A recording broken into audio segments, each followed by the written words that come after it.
Garibaldi, class 10 history chapter 1, class 10 history chapter 1 BSEB, part 2 Garibaldi, class 10 history chapter 1 BSB, part 2 Garibaldi. In the meantime, the great revolutionary Garibaldi, Garibaldi was trying hard for the unification of southern Italian states and establishment republic through armed revolution.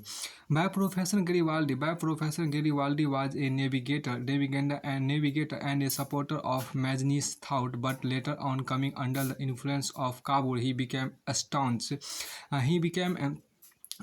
supporter of constitutional monarchy. He organized an armed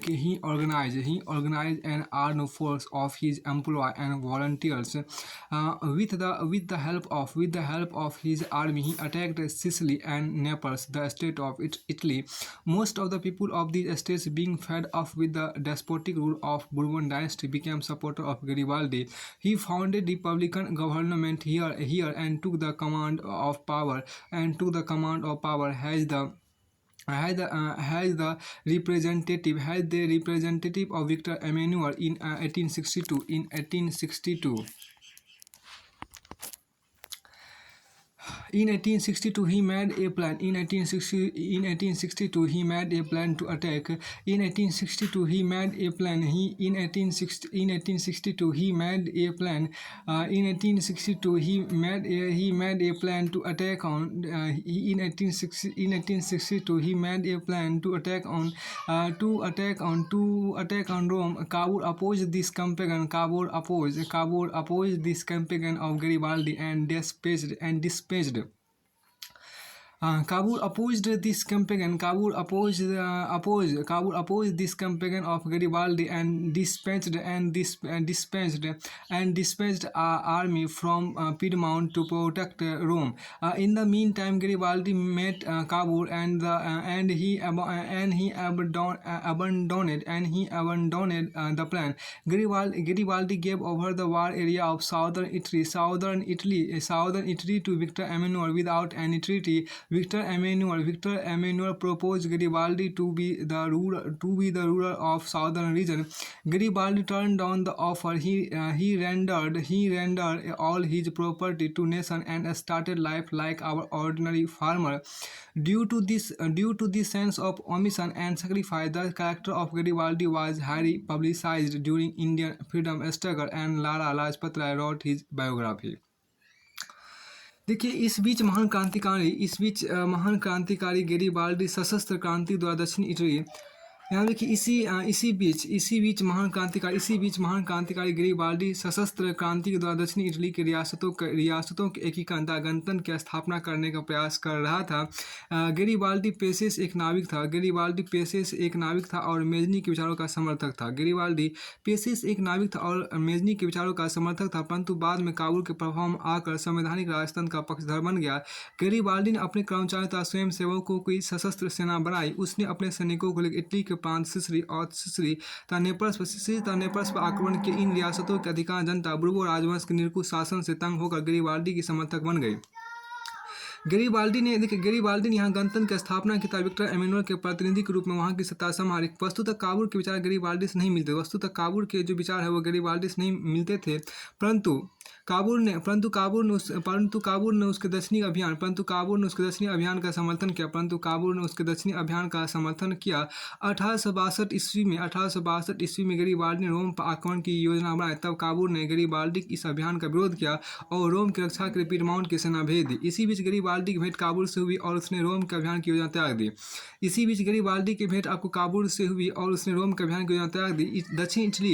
दक्षिण Italy के जीते गए क्षेत्र को बिना किसी संधि के गैरिबाल्डी ने विक्टर एमेनुअल को सौंप दिया। गैरिबाल्डी को दक्षिणी क्षेत्र में शासक बनने का प्रस्ताव विक्टर एमेनुअल द्वारा दिया भी गया था, परंतु इसे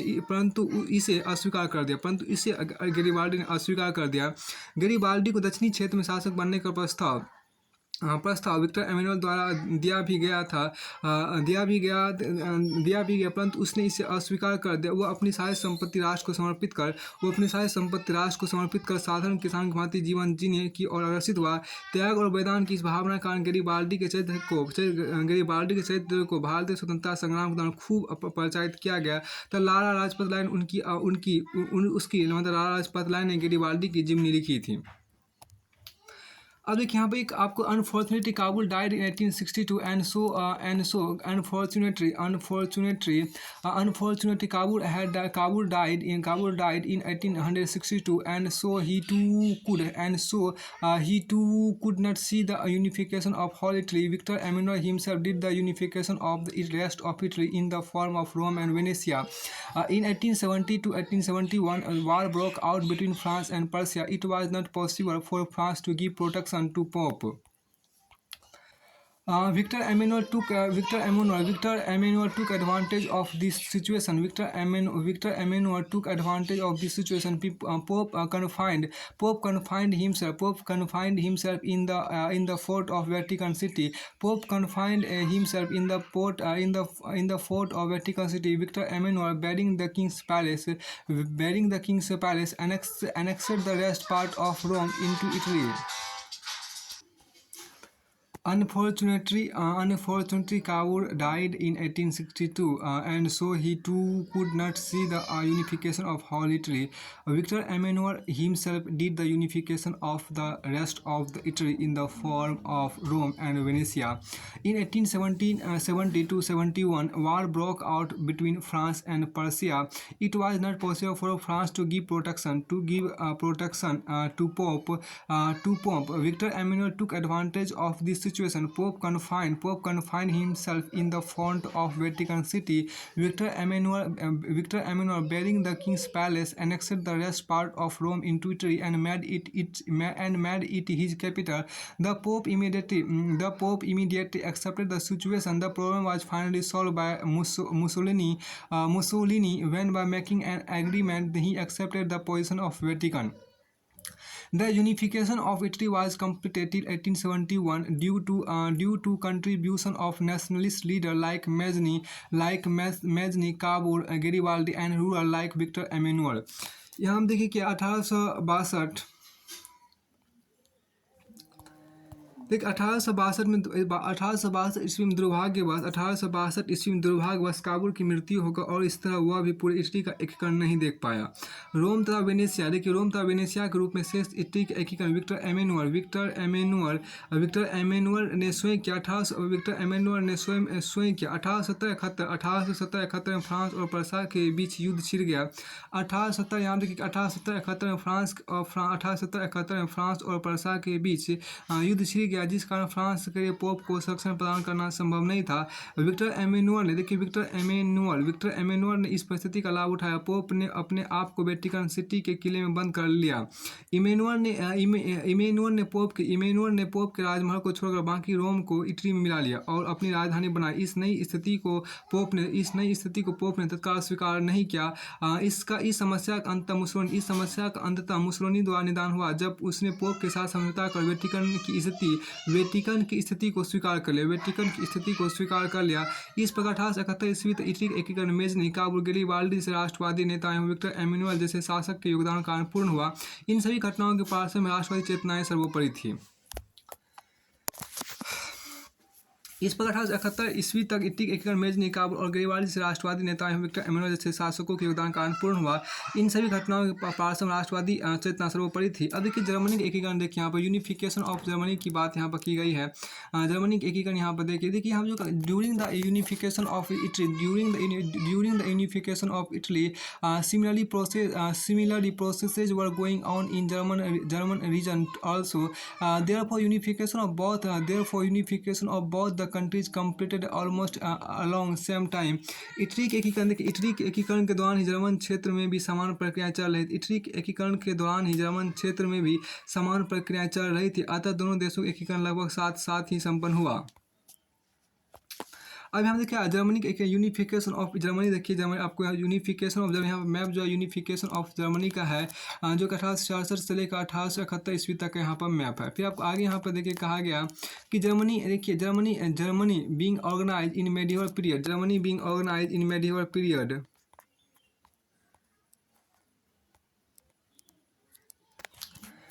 यहाँ देखिए क्या कि Germany being organise in medieval period 800 AD, Germany being organise in medieval period 800 AD under leadership और Charlemagne, under the leadership of, देखिए यहाँ पर क्या है कि सालमा, देखिए यहाँ पर क्या सालमा, आपको देखिए इसको सालमा बोलते हैं, इसको यहाँ कार्ल मैग्नी बोल के सालमा, remain in standing state for a longer period. देखिए आप जर्मनी मध्यकाल लगभग 800 ईस्वी में सालमा के नेतृत्व में संगठित होकर लंबे समय तक सुदृढ़ अवस्था में रहा। Germany being organise in medieval period 800 AD under leadership of सालमा, इसको सालमा बोलते हैं, इसको सालमा हिंदी में पढ़ देंगे, इसको देखिए यहाँ पर क्या चार्ल मैग्ने बोलते हैं। Remain in a standing state for a longer period but by the modern era to come Germany was completely a fragmented state comprising around 300 big and small state. Political, social and religious disparities were present among them. In the north, देखिए in the North German states, देखिए in the North German states where the Protestants were in majority, Persia, देखिए Persia was the most powerful state and the influence was maintained. On the other hand, देखिए on the other hand in South Germany, died the House of Representative of Catholic dominated states was functional, where they used to meet, but they lacked sense of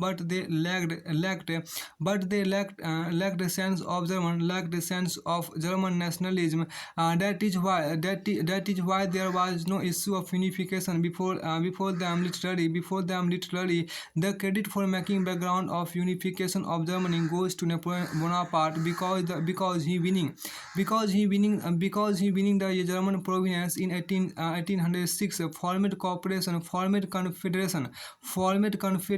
of the Rhine state, and from here the sense of nationalism was growing gradually. यहाँ देखिए क्या Germany मध्यकाल लगभग 800 ईस्वी में सालमा के नेतृत्व में संगठित होकर लंबे समय तक सुदृढ़ अवस्था में रहा। जर्मनी मध्यकाल में लगभग 800 ईस्वी में सालमा के नेतृत्व में संगठित होकर लंबे समय तक सुदृढ़ अवस्था में रहा। परंतु आधुनिक युग के आते आते जर्मनी पूरी तरह से विखंडित राज्य था, जिसमें लगभग 300 छोटे बड़े राज्य थे, जिसमें लगभग 300 छोटे बड़े राज्य थे। उनमें राजनीतिक, सामाजिक, धार्मिक विषमताएं भी मौजूद थी। उत्तर जर्मन राज्यों में जहाँ प्रोटेस्टेंट मतावलंबियों की संख्या ज़्यादा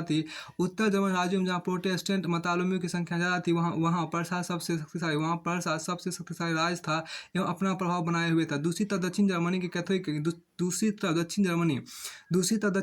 की कैथोलिक बहु राज्यों की प्रतिनिधि सभा डाइट जिंदा थी, जहाँ सभी मिलते थे, परंतु उनमें जर्मन राष्ट्रवाद की भावना का अभाव था, जिसके कारण एकीकरण का मुद्दा उनके समक्ष नहीं था। वस्तुतः जर्मन एकीकरण की पृष्ठभूमि निर्माण का श्रेय नेपोलियन बोनापार्ट को दिया जाता है। वस्तुतः जर्मन एकीकरण की पृष्ठभूमि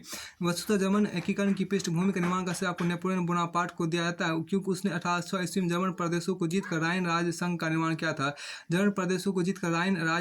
किया था, और यहीं से जर्मन राष्ट्रवाद की भावना धीरे धीरे बढ़ने लगी थी।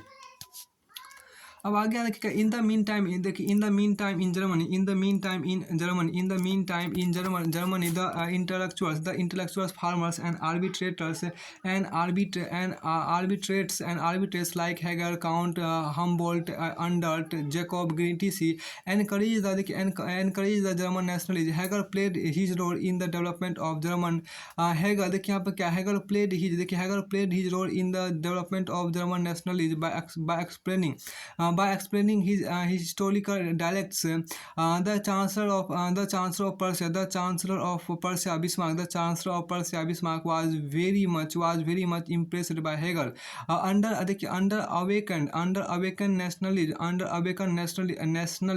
awakened nationalism through his poetry, Hardenberg and Novalis put the glorious past of Germany before them.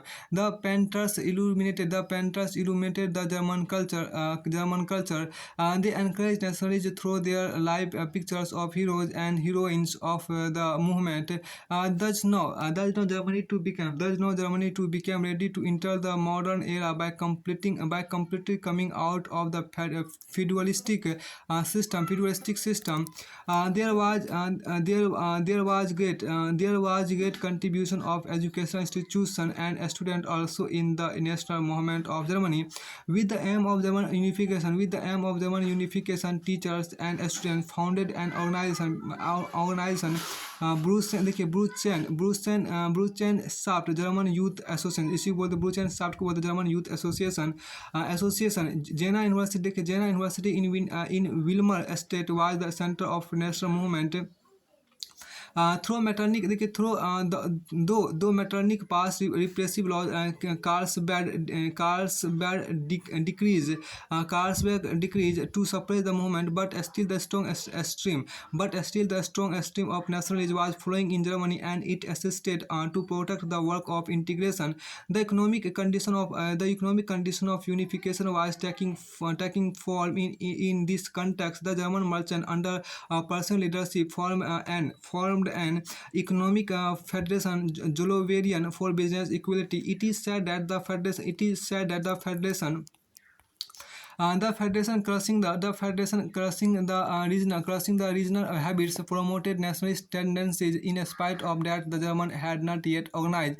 The French Revolution of 1830 definitely encouraged a bit the German nationalist sentiments in the states of Saxony and Hanover. Democratic rebellion had started, but Prussia and Austria jointly suppressed it. यहाँ देखिए क्या कि इसमें ये कहा गया कि इसी परिप्रेक्ष्य में यहाँ देखिए क्या कि देखिए इसी तरह जर्मनी में बुद्धिजीवियों, देखिए आपको यहाँ पर एक सेकेंड इसको फिर से यहाँ देखिए, जर्मनी मध्य का लगभग 800 ईस्वी में सालमा के नेतृत्व में आपको संगठित होकर लंबे समय तक सुदृढ़ अवस्था में रहा, परंतु आधुनिक युग के आते आते जर्मनी पूरी तरह से विखंडित राज था, जिसमें लगभग 300 छोटे बड़े राज थे। जब उसमें राजनीतिक, सामाजिक तथा धार्मिक विषमताएं भी मौजूद थी। उत्तर जर्मन राज्यों में जहाँ प्रोटेस्टेंट मतावलंबियों की संख्या ज़्यादा थी, वहाँ प्रसाद सबसे शक्तिशाली राज था एवं अपना प्रभाव बनाए हुए था। दूसरी तरफ दक्षिण जर्मनी के कैथोलिक बहु राज्यों की प्रतिनिधि सभा डाइट जिंदा थी, जहां सभी मिलते थे, परंतु उनमें जर्मन राष्ट्रवाद की भावना का अभाव था, जिसके कारण एकीकरण का मुद्दा उनके समक्ष नहीं था। वस्तुतः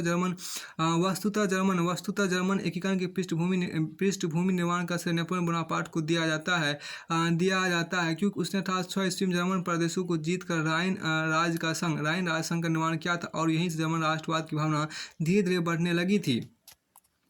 देखिए इसी दौरान आपको जर्मनी में बुद्धिजीवियों किसान तथा कलाकार जैसे हीगेल, कांट, हमबोल्ट, अंडर्ट, जैकब, ग्रीम आदि ने जर्मन राष्ट्रवाद को बढ़ावा दिया। हीगल ने ऐतिहासिक द्वंद्ववाद की व्याख्या करते हुए जर्मन राष्ट्रवाद के विकास में भूमिका निभाई। पर्सा का चांसलर बिस्मार्क हीगेल के विचारों से काफी प्रभावित था। पर्सा का चांसलर बिस्मार्क हीगेल के विचारों से काफी प्रभावित था। अंडर्ट ने कविताओं के माध्यम से देशभक्ति जागृत की। हंडरवर्थ था नवोलिस ने जर्मनी के गौरव में अतीत को सामने रखा। चित्रकारों ने जर्मन संस्कृति को उजागर किया। उन्होंने नायकों के जीवंत चित्रों द्वारा भी राष्ट्रवाद को बढ़ावा दिया। इस प्रकार अब जर्मनी भी सामंतवादी व्यवस्था से पूरी तरह निकलकर आधुनिक युग में प्रवेश करने को तैयार हुआ। जर्मनी में राष्ट्रीय आंदोलन में में शिक्षण संस्थानों एवं विद्यार्थियों का भी योगदान था। शिक्षकों एवं विद्यार्थियों जर्मनी एकीकरण के उद्देश्य से ब्रूसेन सेप्ट नामक सभा स्थापित की। वाइभर, देखिए वाइभर राज का येना, देखिए वाइभर राज का येना विश्वविद्यालय राष्ट्रीय आंदोलन केंद्र था। यद्यपि मेटरनिक ने इस आंदोलन को कुचलने के लिए दमनकारी कानून आपको कार्लसवाद के डिक्रीज मतलब कार्लसवाद के आदेश को जारी किया, परंतु फिर भी जर्मनी की राष्ट्रीयता की प्रबल धारा प्रवाहित हो रही थी, जिसने एकीकरण के काम को आगे बढ़ने में सहायता प्रदान की। इसी परिप्रेक्ष्य में यहाँ पर देखिए क्या है कि इसी परिप्रेक्ष्य में एकीकरण की आर्थिक परिस्थितियाँ भी निर्मित हो रही थी। 1834 में यहाँ पर 1834 में जर्मन व्यापारियों ने आर्थिक व्यापारिक समानता के प्रसार के नेतृत्व में जालवेरिन नामक आर्थिक संघ बनाया, जिसके विषय में कहा जाता है कि उस संघ ने जर्मन क्षेत्रीय आड़तों को कुचल कर राष्ट्रवादी प्रवृत्तियों को बढ़ावा दिया। इसके बावजूद जर्मन राष्ट्रवादी अभी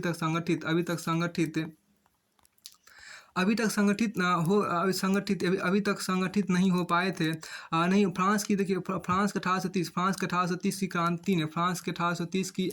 की क्रांति ने जर्मन राष्ट्रवादी भावनाओं को कुछ हवा जरूर दी। सक्सनी हनोवर आदि राज्यों में लोकतांत्रिक विद्रोह होने लगे थे, परंतु पर्सा और ऑस्ट्रिया ने मिलकर इसे कुचल डाला था। आगे यहाँ पर देखिए आपको कहा गया कि आगे आपको यहाँ पर the French revolution 1848 once again provoked the German nationalism. On the other revolution ended the era of Metternich also. At that time the German nationalists called in the meeting of Old Parliament at Frankfurt, and it was decided that Frederick William, the ruler of Prussia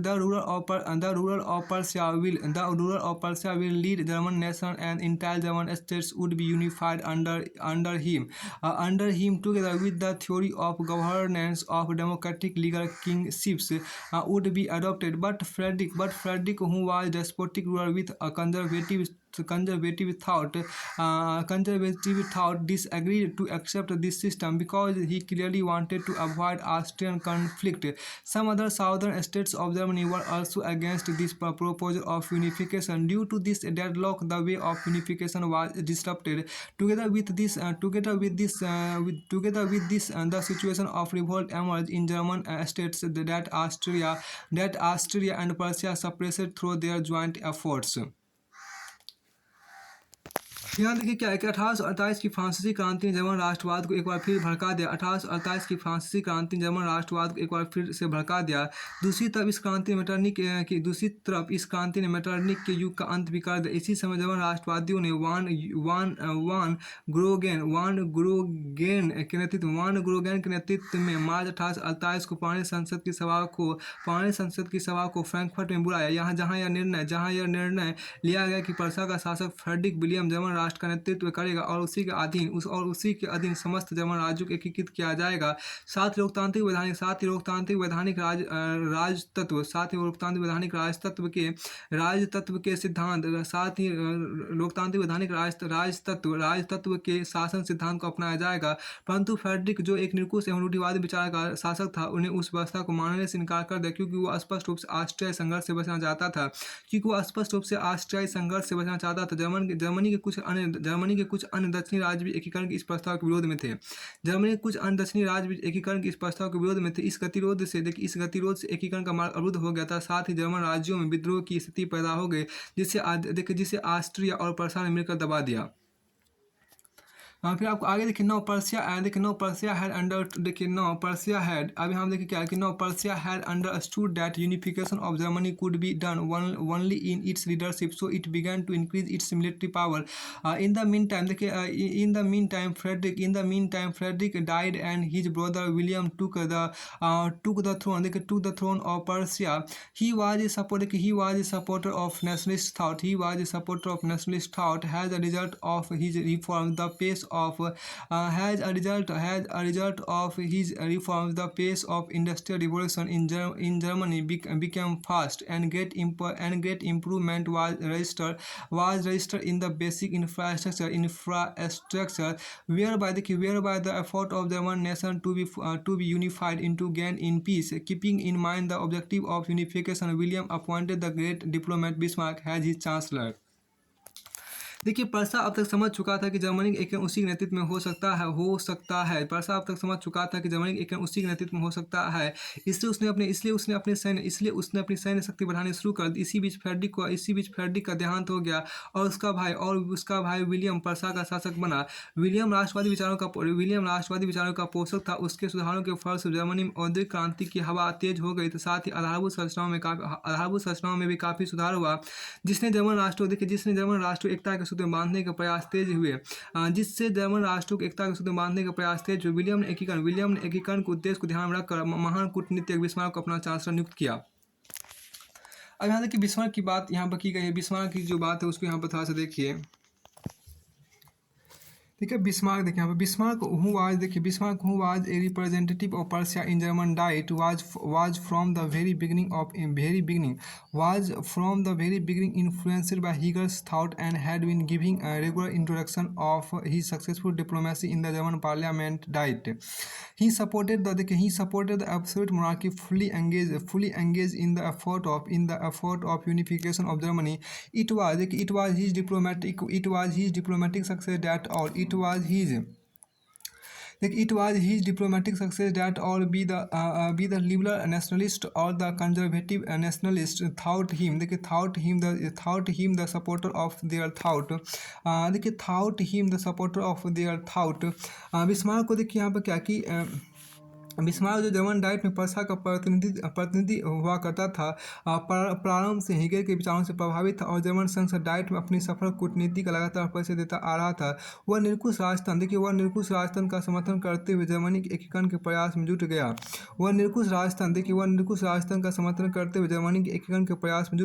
यह उसकी कूटनीतिक सफलता थी कि चाहे उदारवादी राष्ट्रवादी हो या कट्टरवादी राष्ट्रवादी, सभी उसे अपने विचारों का समर्थक समझते थे। यह उसकी कूटनीति ही थी। देखिए यह उसकी कूटनीतिक सफलता थी कि चाहे उदारवादी राष्ट्रवादी हो या कट्टरवादी राष्ट्रवादी, सभी उसे अपने विचारों का समर्थक समझते थे। बिस्मार्क जर्मन एकीकरण के लिए सैन्य शक्ति के महत्व को समझता था। अतः इसके लिए उसने रक्त और लोक नीति का अवलंबन किया। इसका तात्पर्य था कि सैन्य उपायों से ही जर्मनी का एकीकरण संभव था। उसने अपने देश में अनिवार्य सैन्य सेवा लागू कर दी। कालांतर में उसने 1830 के ऑस्ट्रिया पर्सा संधि का विरोध करना शुरू किया, जिसमें पर्सा के नेतृत्व में जर्मनी का एकीकरण नहीं किया जाना था। इस कारण अब पर्सा के नेतृत्व में जर्मनी एकीकरण की भावना और जोर पकड़ने लगी। अब यहाँ पर है देखिए कि देखिए Bismarck understood the importance of military power, so he adopted the blood and iron policy. He meant that the unification of Germany was possible only through military means. He enforced compulsory military service in his country. Later on in 1830, he started to oppose Austria-Prussia treaty, in which Germany was not to be unified under Prussia. For this reason, now the sentiments of German unification under Prussia began to gain momentum. अब देखिए Bismarck reinforced Prussia through his policies. Bismarck reinforced Prussia through his policies, and so now Prussia was not less than Austria in any affairs. Then Bismarck together with Austria attacked Denmark in 1864 on the issues of Schleswig on the issues of Schleswig and Holstein estates because both the states were in the possession of Denmark after victory. देखिए after victory Schleswig came into the control of Prussia and Austria received Holstein. Has in both the states the population of German was fairly large, fairly large. So Prussia instigating the national sentiment, speed rebellion to check the rebellion. The Austrian army had to cross the Prussian region, but Prussia stopped Austria to do so. Though under the policy of Bismarck to wage a war with Austria was inevitable, but he wanted to prove Austria aggressive. So he had made a compromise. With France earlier to remain France neutral in Austria-Prussia war. For this, he had promised to give some areas to France. Bismarck made a treaty with the Italian under Victor Emmanuel. According to that, Italy had to attack on Austrian region in Austria-Prussia war. Being upset with humiliation and insult, finally Austria declared war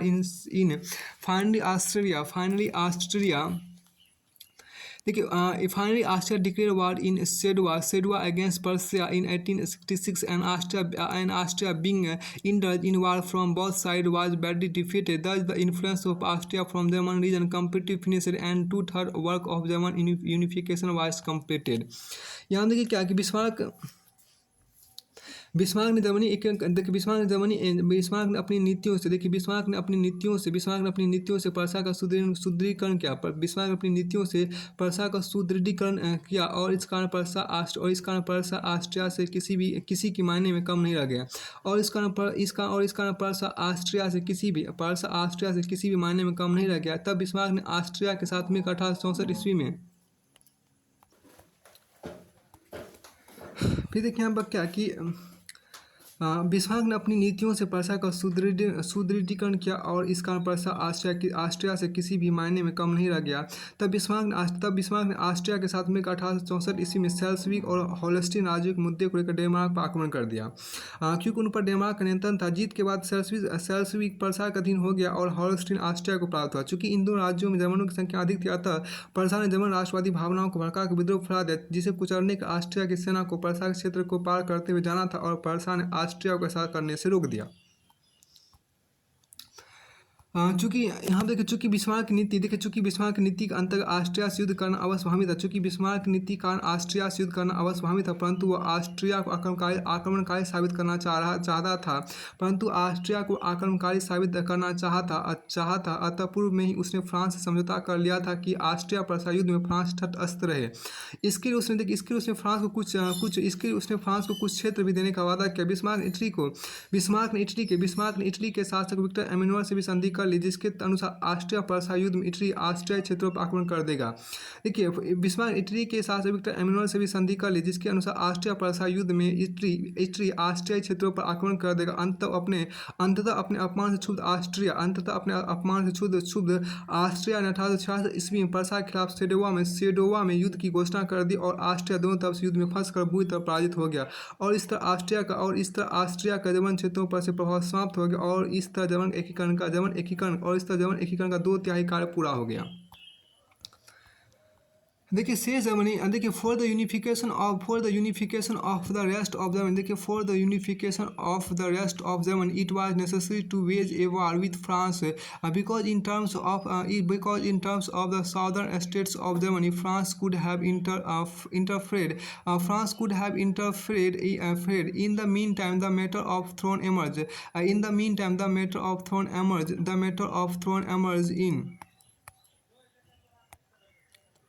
in Spain. देखिए emerge in Spain, upon which there was natural claim of the Prince of Persia, but France openly opposed the claim and got a written commitment from Persia. In this context, Bismarck reached the matter in place desultory. Consequently, the German nationalists began to oppose it openly. Being angry to this this, the French ruler Napoleon declared war against Prussia on 19 June 1870, and the French got an ignominious defeat in the Battle of Sedan. Thereafter, peace was maintained between the two nations through the Treaty of Frankfurt on 10th May 1871. Thus, in the very sudden war, there was downfall of a superpower and emergence of another superpower, Germany, and finally by 1871, in the form a unified nation got place on the political map of Europe. यहाँ हम देखिए क्या कि this nationalism not only ensured emergence of two big states, rather it caused political turmoil among other nations of Europe also. Actually, in its core was the sense of nationalism and the emergence of a democratic thought. The freedom movement in Hungary, Bohemia, and Greece was the outcome of this nationalism. The influence of this ended the story of downfall of Ottoman Empire. The spirit of nationalism in Balkan region organized the slaves and gave birth to Serbia. आगे हम देखिए कहा गया क्या कि शेष Germany के एकीकरण के लिए फ्रांस के साथ युद्ध करना आवश्यक था, क्योंकि जर्मनी के दक्षिणी रियासतों के मामले में फ्रांस हस्तक्षेप कर सकता था। इसी समय स्पेन की राजगद्दी का मामला उभर गया। इसी समय आपको स्पेन की राजगद्दी का मामला उभर गया, जिस पर पर्सा के राजकुमार की स्वाभाविक दावेदारी थी। परंतु फ्रांस ने इस दावेदारी का खुलकर विरोध किया और पर्सा से इस संदर्भ में एक लिखित वादा मांगा। बिस्मार्क ने इस बात को तोड़ मरोड़ कर प्रेस में जारी कर दिया। फलस्वरूप जर्मन राष्ट्रवादियों ने इसका खुलकर विरोध करना शुरू कर दिया। इसे चिढ़कर 19 जून 1870 को फ्रांस के शासक नेपोलियन ने पर्सा के खिलाफ युद्ध की घोषणा कर दी और सेडोन की लड़ाई में फ्रांसीसियों की जबरदस्त हार हुई। तदुपरांत 10 मई 1871 को फ्रैंकफर्ट की संधि द्वारा दोनों राष्ट्रों के बीच शांति स्थापित हुआ। इस प्रकार सेडोन के युद्ध में ही महाशक्ति के पतन पर दूसरी महाशक्ति जर्मनी का उदय हुआ। इस प्रकार सेडोन के युद्ध में ही एक महाशक्ति के पतन और पर दूसरी महाशक्ति जर्मनी का उदय हुआ। अंततोगत्वा जर्मनी 1871 तक एक एकीकृत राष्ट्र के रूप में जर्मनी 1871 तक एक एकीकृत राष्ट्र के रूप में यूरोप के राजनीतिक मानचित्र में स्थान पाया। यहाँ पे आगे कहा गया देखिए क्या कि this nationalism not only ensured emergence of two big states, rather it caused political turmoil among other nations of Europe also. Actually, in its core was the sense of nationalism and the emergence of democratic thoughts. The freedom movement in Hungary, Bohemia, and Greece was the outcome of this nationalism. The influence of this ended the story of downfall of Ottoman Empire. The spirit of nationalism in Balkan region organized the slaves and gave birth to Serbia. देखिए इस प्रकार राष्ट्रवाद ने सिर्फ दो बड़े राज्यों के उदय को ही सुनिश्चित नहीं किया, बल्कि अन्य यूरोपीय राष्ट्रों में भी इसके कारण राजनीतिक उथल पुथल शुरू हुए। वस्तुतः इसके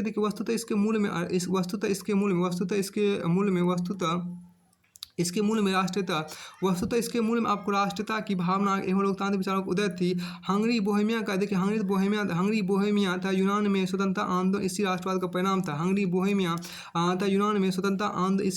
परिणाम था। इसी के प्रभाव में ओटोमन साम्राज्य के पतन की कहानी को अंतिम रूप दिया गया। बाल्कन क्षेत्र में राष्ट्रवाद के प्रसार ने स्लाव जाति को संगठित कर सर्बिया को जन्म दिया। यहाँ देखिए क्या कि rise of nationalism in Greece, यूनान में राष्ट्रीयता का उदय। यूनान में राष्ट्रीयता का उदय हुआ। देखिए यहाँ पर क्या the Greek national movement can be seen in this context. The Greek national movement can be seen in this context. There has been dignified history of Greece, and by which it was considered as the main source of Occidental culture. देखिए इसी संदर्भ में यूनानी राष्ट्रीय आंदोलन को देखा जा सकता है। यूनान का अपना गौरव में अतीत रहा है, जिसके कारण उसे पाश्चात्य का मुख्य स्रोत माना जाता है। यूनानी सभ्यता की साहित्यिक प्रगति, विचार, दर्शन, कला, चिकित्सा विज्ञान आदि क्षेत्र की उपलब्धियां यूनानियों के लिए प्रेरणा स्रोत थे। पुनः जागरण के काल में इनसे प्रेरणा लेकर पाश्चात्य देशों ने अपनी तरक्की शुरू की। परंतु इसके बावजूद भी यूनान तुर्की साम्राज्य के अधीन था। द लिटरेरी देखिए हम क्या the literary development of Greek culture and the achievement in the field of thought philosophy art medical science were source of inspiration for the Greek. Taking inspiration from it in the age of Renaissance the occidental countries started their progress but in spite of that Greece was in the control of Turkish empire. यहाँ हम देखिए क्या कि the wave of nationalist spirit was awaken from the influence of French revolution. The wave of nationalist spirit awoke among the Greek because their identification on the basis of religion caste and culture was same. अब यहाँ देखिए क्या कि फ्रांसीसी क्रांति से देखिए आपको पुनर्जागरण के काल में इनसे प्रेरणा लेकर पाश्चात्य देशों ने अपनी तरक्की शुरू की। परंतु इसके बावजूद भी यूनान तुर्की साम्राज्य के अधीन था। फ्रांसीसी क्रांति से यूनान वास्तव में राष्ट्रीयता की भावना की रहल जगी। फ्रांसीसी क्रांति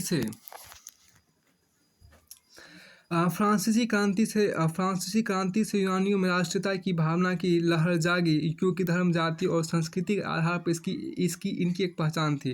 फ्रांसीसी क्रांति से यूनानियों में राष्ट्रीयता की भावना की लहर जागी, क्योंकि धर्म, जाति और संस्कृति के आधार पर इनकी पहचान एक थी। अब हम देखिए क्या कि the Christian world was divided into Greek orthodox and Roman Catholic. Russia and Greece was supporter of Greek orthodox. देखिए ईसाई जगत ग्रीक ऑर्थोडॉक्स था, रोमन और कैथोलिक चर्च में विभक्त था। ईसाई जगत ग्रीक ऑर्थोडॉक्स था, रोमन कैथोलिक चर्च में विभक्त था। रूस था यूनान के लोग ग्रीक ऑर्थोडॉक्स चर्च के मानने वाले थे। ईसाई जगत आपको ग्रीक ऑर्थोडॉक्स था, रोमन कैथोलिक चर्च में विभक्त था। रूस था यूनान के लोग ग्रीक ऑर्थोडॉक्स चर्च के मानने वाले थे। कंसिक्वेंटली यहाँ देखिए क्या consequently, movement were started to get it separated from Turkey, for they founded an organization named Heteria. देखिए named Heteria Philaik in Odessa. The objective of this organization was to expel the Turkish government from Greece and make it an independent country. To lead the revolution, the powerful group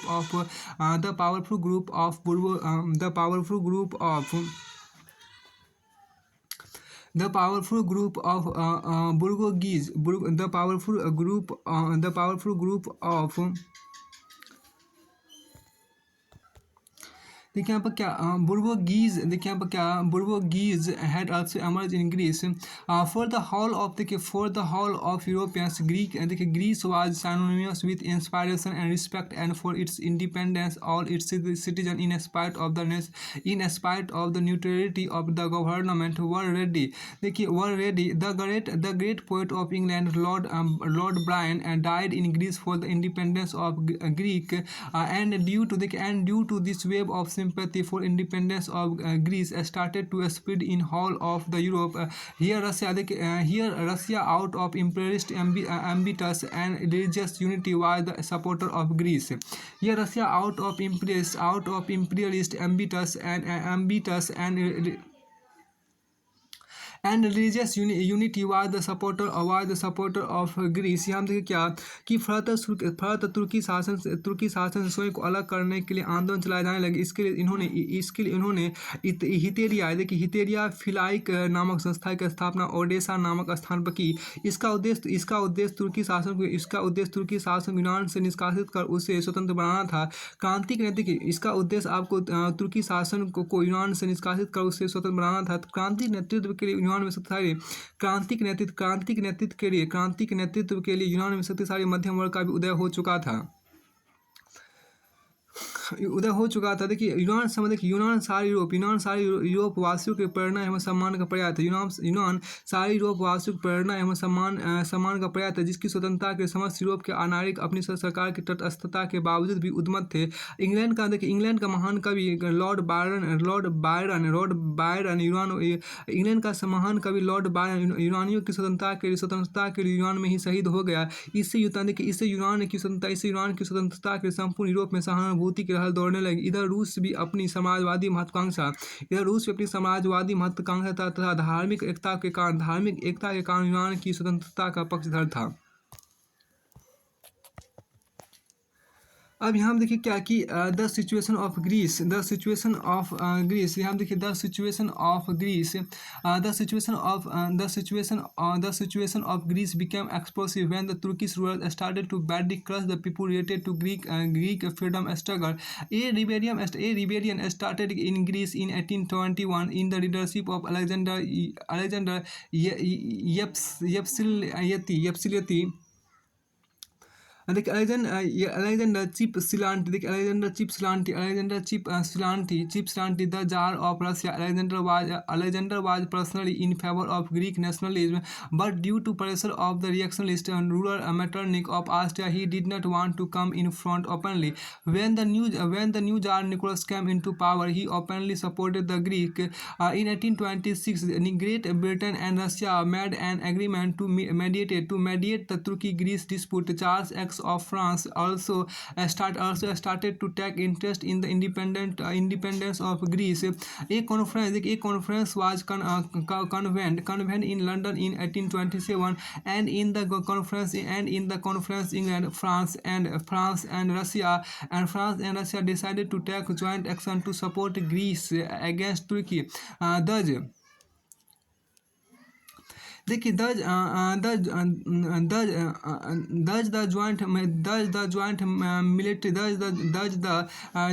joint military of three countries assembled in the Bay of Navarino against Turkey. Against only the Egyptian army came in support of Turkey. The army of Egypt and Turkey was badly defeated in the war, and finally the Treaty of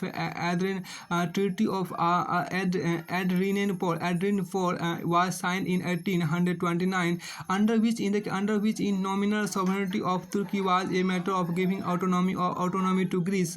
But the Greek nationalists declined to accept the matter of the treaty. On the other hand, England and France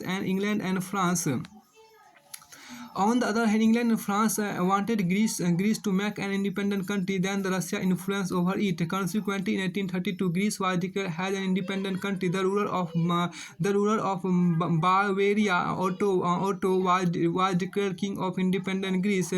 This took the effect of Russia from Greece. देखिए यूनान में विस्फोटक स्थिति तब और बन गई। यूनान सारी यहाँ पे देखिए क्या कि यूनान में अब एक खास बात देखिए क्या कि सारे यूरोप में देखिए क्या कि यूनान सारे यूरोप वासियों की प्रेरणा एवं सम्मान का पर्याय था, जिसकी स्वतंत्रता के समस्त यूरोप के नागरिक अपनी सरकार की तटस्थता के बावजूद भी उद्यत थे। इंग्लैंड का महान कवि लॉर्ड बायरन यूनानियों की स्वतंत्रता के यूनान में ही शहीद हो गया। इससे यूनान की स्वतंत्रता के संपूर्ण यूरोप में सहानुभूति की लहर दौड़ने लगी। इधर रूस भी अपनी साम्राज्यवादी महत्वाकांक्षा तथा धार्मिक एकता के कारण यूनान की स्वतंत्रता का पक्षधर था। आगे हम देखिए क्या कि यूनान में विस्फोटक स्थिति तब और बन गई जब तुर्की शासकों द्वारा यूनानी स्वतंत्रता संग्राम में संलग्न लोगों को बुरी तरह कुचलना शुरू किया। यूनान में विस्फोटक स्थिति तब और बन गई जब तुर्की शासकों द्वारा यूनानी स्वतंत्रता संग्राम में संलग्न लोगों को बुरी तरह कुचलना शुरू किया गया। 1821 ईस्वी में अलेक्जेंडर चिप सिलांटी नेतृत्व में यूनान में विद्रोह शुरू हो गया। रूस का जार अलेक्जेंडर व्यक्तिगत रूप से तो यूनानी राष्ट्रीयता के पक्ष में था, परंतु ऑस्ट्रिया के प्रतिज्ञावादी शासक मेटरनिक के दबाव कारण खुलकर सामने नहीं आ पा रहा था। जब नया जार निकोलस आया तो उसने खुलकर यूनानियों का समर्थन किया। अपने 1826 ईस्वी में ग्रेट ब्रिटेन और रूस में एक समझौता हुआ। अप्रैल 1826 में ग्रेट ब्रिटेन और रूस में एक समझौता हुआ कि वे तुर्की यूनान विवाद में मध्यस्थता करेंगे। फ्रांस का राजा चार्ल्स एक्सबी यूनानी स्वतंत्रता में दिलचस्पी लेने लगा। 1827 में लंदन में एक सम्मेलन हुआ जिसमें इंग्लैंड, फ्रांस तथा रूस ने मिलकर तुर्की के खिलाफ तथा यूनान के समर्थन में संयुक्त कार्रवाई करने का निर्णय लिया। इस प्रकार तीनों देशों की संयुक्त सेना नावारिनो की खाड़ी में तुर्की के खिलाफ एकत्र हुई। तुर्की के समर्थन में सिर्फ मिस्र की सेना ही आई। युद्ध में मिस्र और तुर्की की सेना बुरी तरह पराजित हुई और अंततः 1829 ईस्वी में एड्रियानोपोल की संधि हुई, जिसके तहत तुर्की की नाम मात्र की प्रभुता में यूनान को स्वायत्ता देने की बात तय हुई। परंतु यूनानी राष्ट्रवादियों ने संधि की बातों को मानने से इनकार कर दिया। उधर इंग्लैंड तथा फ्रांस यूनान पर रूस के प्रभाव की अपेक्षा इसे स्वतंत्र देश बनाना बेहतर मानते थे। फतह 1832 में यूनान को एक स्वतंत्र राष्ट्र घोषित कर दिया गया। बवेरिया के शासक ओटो को स्वतंत्र यूनान का राजा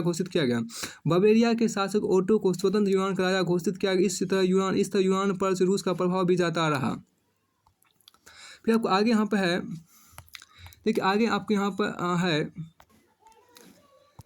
अब हंगरी। देखिए the form of diffusion of nationalist sentiments appear in Hungary also. Austria had full control over Hungary. National movement started here also with the influence of 1848 revolution. The revolution was led by revolutionaries like Cosset and Francis Dick. Cosset was the supporter of democratic thought. He began to access his thought of classless society to people, but it was banned.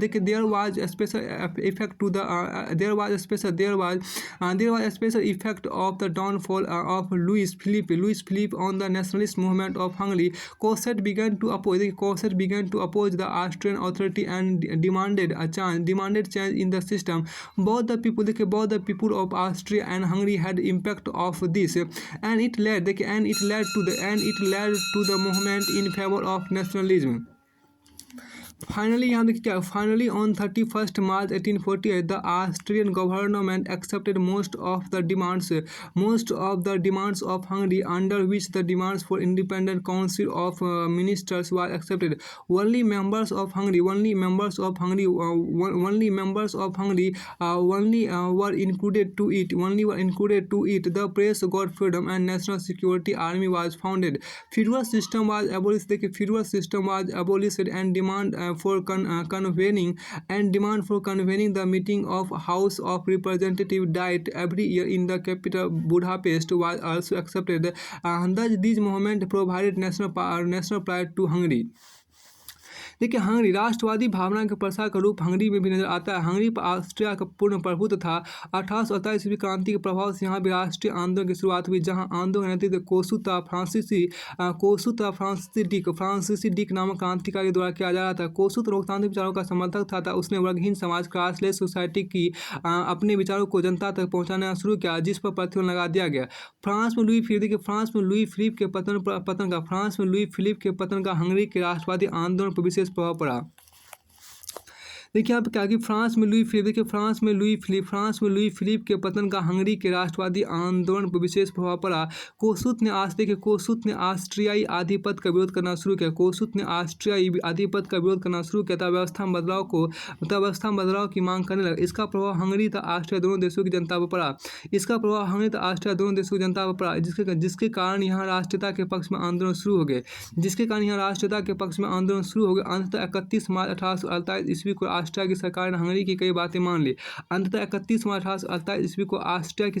ने Hungary की कई बातें मान ली। जिसके अनुसार स्वतंत्र मंत्री परिषद की मांग स्वीकार की गई। इसमें केवल हंगरी के सदस्य ही सम्मिलित किए गए। प्रेस को स्वतंत्रता दी गई। राष्ट्रीय सुरक्षा सेना की स्थापना की गई। सामंती प्रथा समाप्त कर दी गई। प्रतिनिधि सभा डाइट की बैठक प्रतिवर्ष राजधानी बुडापेस्ट में बुलाने की बात स्वीकार की गई। इस प्रकार इन आंदोलनों ने हंगरी को राष्ट्रीय अस्मिता प्रदान की। अब पोलैंड की बात यहाँ पर की गई। देखिए पोलैंड आपके यहाँ पर है। देखिए in Poland to rebellion started against the Russian government due to nationalist sentiment there was a wide impact of the 1830 revolution on the leaders of this country but it could not get help of England and France so the Russia suppressed the Polish rebellion. देखिए Poland में भी राष्ट्रवादी भावना का रूसी शासन विरुद्ध विद्रोह शुरू हो गया था। 1830 ईस्वी क्रांति प्रभाव यहाँ के उदारवादियों पर व्यापक रूप से पड़ा था, परंतु इन्हें इंग्लैंड और फ्रांस की सहायता नहीं मिल सकी। अतः इस समय रूस ने पोलैंड के विद्रोह को कुचल दिया। अब बोहेमिया देखिए, यहाँ पर क्या बोहेमिया देखिए, Bohemia that was in the control of Austrian rule was influenced by the Hungarian development the demand of self government of the